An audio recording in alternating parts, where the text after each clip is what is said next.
warahmatullahi wabarakatuh. Hai teman-teman semua, perkenalkan aku Laili Afiatus Solehah dari kelompok KKN 042 UIN Sayyid Ali Rahmatullah Tulungagung. Seperti yang kita tahu, sampai saat ini Indonesia masih berjuang untuk melawan COVID-19. Tentu saja tidak mudah untuk menghentikan penyebaran virus ini. Nah, untuk itu kita dianjurkan untuk meningkatkan imun tubuh supaya dapat menangkal virus corona. Salah satu caranya adalah dengan menerapkan pola hidup sehat.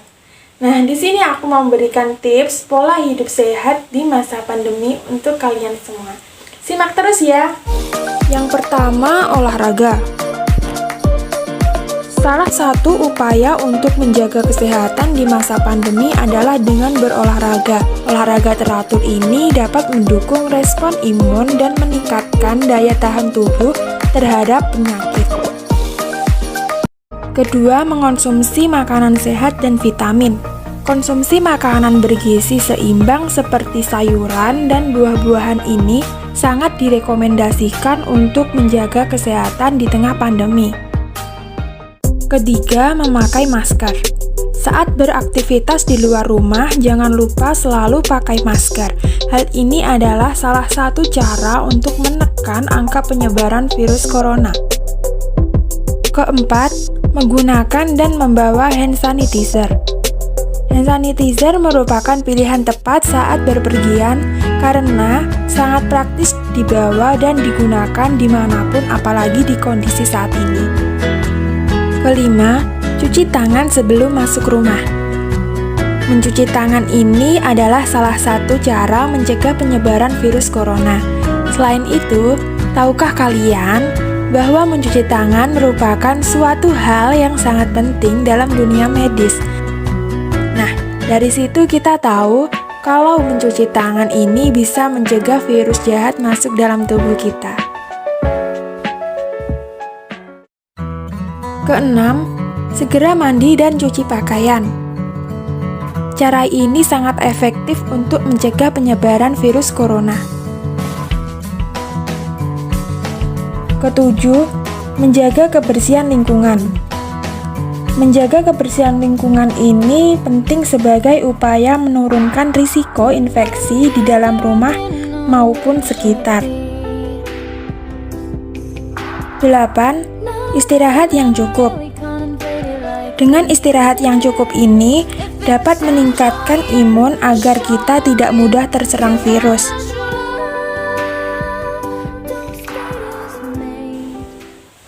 Terima kasih untuk kalian yang sudah menonton videoku sampai akhir.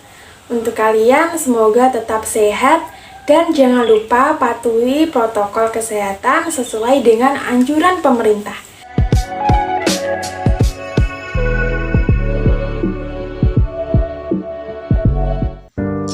Pendidikan merupakan hak yang harus didapatkan oleh semua orang, khususnya bagi para generasi penerus bangsa. Dengan mendapatkan pendidikan yang layak, maka diharapkan nantinya para generasi penerus bangsa ini akan dapat membangun kesejahteraan negara Indonesia. Pendidikan juga harus tetap dilaksanakan meskipun dalam masa pandemi seperti sekarang ini. Dalam kesempatan kali ini, saya mengajak anak-anak sekolah dasar yang ada di sekitar tempat tinggal saya untuk belajar bersama, tentunya dengan tetap memperhatikan protokol kesehatan, seperti tetap memakai masker dan memakai hand sanitizer sebelum melakukan kegiatan pembelajaran.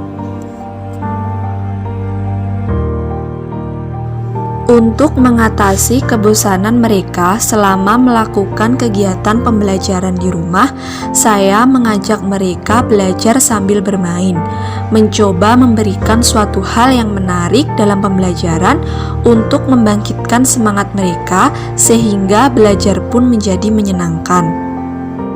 Kali ini saya akan mengajak mereka untuk belajar tentang nilai-nilai dalam sila Pancasila. Pancasila merupakan dasar negara Indonesia yang memiliki 5 sila, yang di dalamnya terdapat nilai-nilai yang bisa diterapkan dalam kehidupan sehari-hari. Saya menunjukkan kepada mereka tentang simbol-simbol yang ada pada gambar Garuda Pancasila beserta artinya. Saya juga meminta mereka untuk menyebutkan sila-sila dan lambang dari Pancasila satu persatu. Selain itu, saya juga mengajak mereka untuk belajar mengenai semarak kemerdekaan Republik Indonesia, mencoba menanamkan pada diri mereka tentang jiwa nasionalisme dan patriotisme terhadap bangsa Indonesia sejak dini. Saya pun mengajak mereka untuk menyanyikan lagu kemerdekaan Republik Indonesia bersama-sama. Dengan mengajak mereka bernyanyi, saya berharap dapat membangkitkan semangat pada diri mereka meskipun harus belajar dari rumah selama masa pandemi. Untuk mempersingkat waktu, langsung saja kita masuk ke dalam pembahasan. Untuk agama yang pertama yakni agama Islam. Sebagian besar penduduk Indonesia memeluk agama Islam dan lebih dari 87% penduduk Indonesia memeluk agama ini.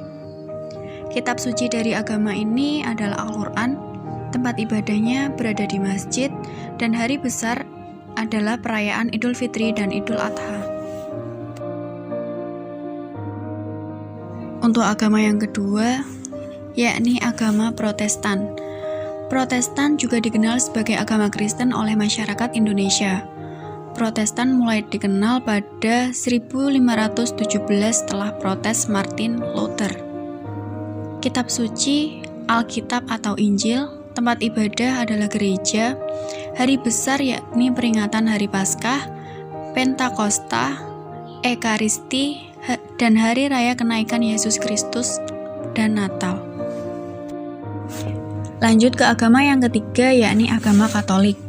Agama Katolik mulai dikenal di Indonesia ketika bangsa Portugis datang ke Kepulauan Maluku.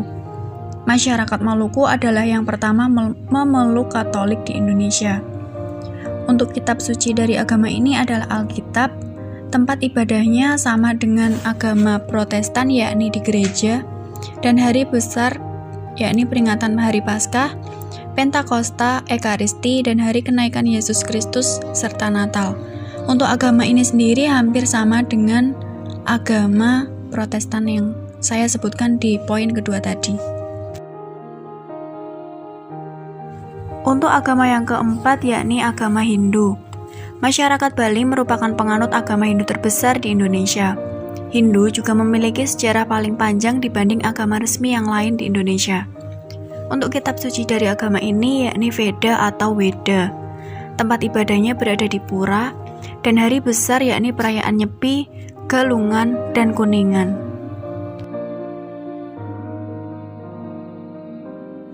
Untuk agama yang keempat yakni agama Hindu.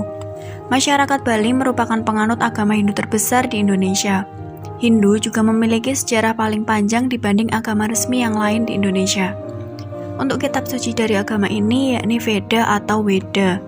Tempat ibadahnya berada di Pura, dan hari besar yakni perayaan Nyepi, Galungan, dan Kuningan.